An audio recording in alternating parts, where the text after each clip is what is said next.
They say it's going to get colder today and even colder tomorrow. But a thought came to my mind, and we've mentioned this before, but I think it's so important that we remind ourselves in this regard that think about those people who are less fortunate. I'm looking at the news screen here in the studio, and they're talking about how when it's this kind of weather you see an increase in shack fires because they also feel cold. They feel more cold than we do. They don't have air cons, they don't have underfloor heating, they don't have heaters, they don't have hot water, and then they do things which are risky to keep themselves warm.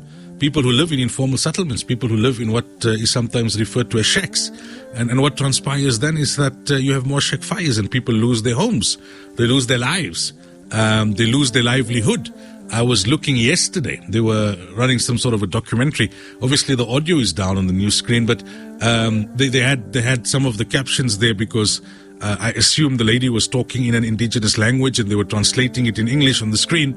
And she was talking, this was a lady in one of the rural areas in KZN, about how when the floods hit, the thing she was most worried about was her sewing machine, because that was her livelihood. And her sewing machine was gone, it got destroyed in the floods. And she was crying, and she's telling the journalist that, please, my daughter, find someone who can get me a Singer machine, the one that doesn't need to work with electricity, because where we are, we don't have access to electricity. So as much as we are complaining, yes, that the petrol price is going up, and yes, it's a concern. I'm not saying no, people are struggling, but we're struggling at a particular level, and others are struggling at a much lower level. We may be struggling to make the rent, but we still have a decent roof over our heads.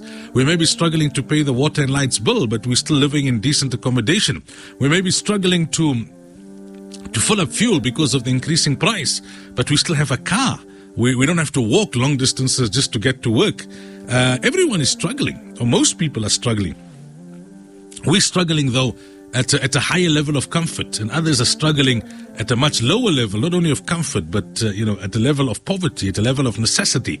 So we will feel cold, but we've got our jasas and our burnusas, as we discussed yesterday, and our thermal clothing, and we've got our sealskin socks and Mosas and neck scarves and head scarves and topies and cuppies and whatever.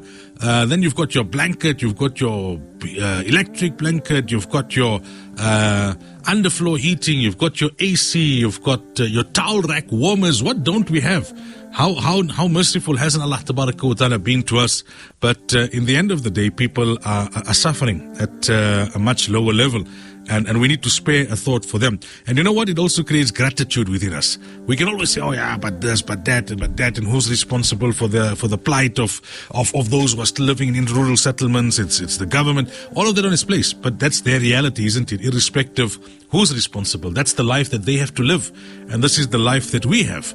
And that's why sometimes they talk about rich people's problems and middle class people's problems, and people who are living below the poverty line. Just spare a thought on this cold morning when you're driving and you're seeing a domestic walk to work, when you're driving and you're seeing school children walking. You're worried as a mother that my kid, make sure you wear your thick jacket, not your thin jacket. Make sure you got your thick socks on. You mustn't feel cold. You mustn't get sick. Think about those mothers whose kids had to leave those townships 5 or 6 o'clock in the morning already.